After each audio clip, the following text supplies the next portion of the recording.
Bonjour, dans cette vidéo nous allons apprendre à programmer les blobs et voir leurs interactions avec les variables. Les blobs permettent de stocker et récupérer toutes sortes d'informations. Nous allons prendre un cas simple de stockage de variables. Créons une méthode. Nous allons valoriser 3 variables d'entrée, 3 variables de sortie.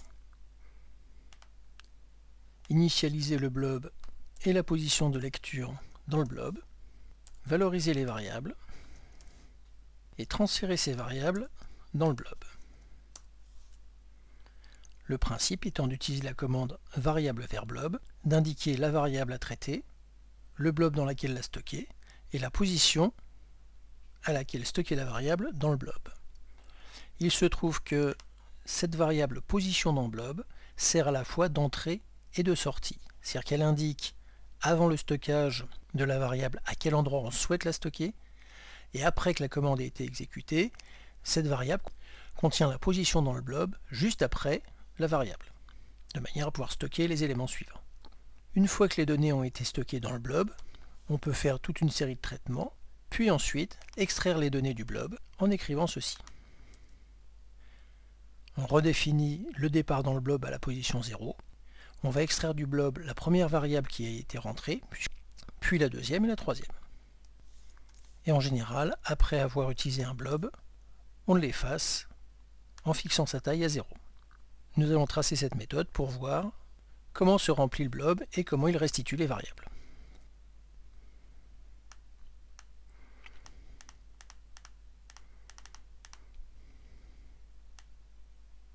À ce niveau-là, toutes les initialisations ont été faites.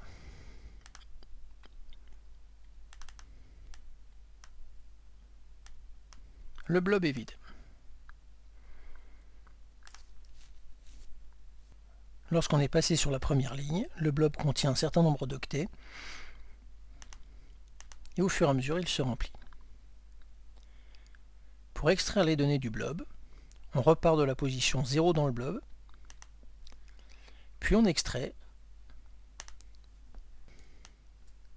la valeur entière, la date et le texte qui avait été stocké. Et on vide le blob. Ce petit exemple permet de comprendre l'entrée et la sortie des données dans un blob. On pourrait envisager, à partir du tableau statistique, de stocker les résultats dans un blob de manière à les réutiliser ultérieurement. On peut donc créer un bouton blob. Normalement, il faut aller le mettre dans le fichier xlif. Et dans ce bouton, on va créer un blob et transférer les deux tableaux. Ultérieurement, lorsqu'on voudra récupérer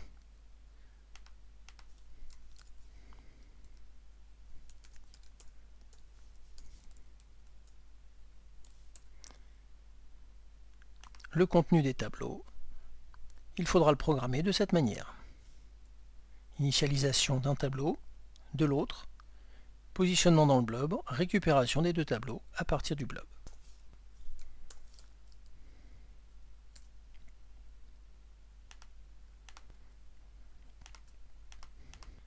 À l'exécution, nos tableaux contiennent bien chacun 7 éléments, le blob est vide. On charge le blob avec les informations provenant des tableaux. Puis lorsqu'on veut récupérer ultérieurement le contenu du blob, on part de deux tableaux vides. On se positionne au début du blob, puis on recharge les tableaux, les techniciens, puis les interventions.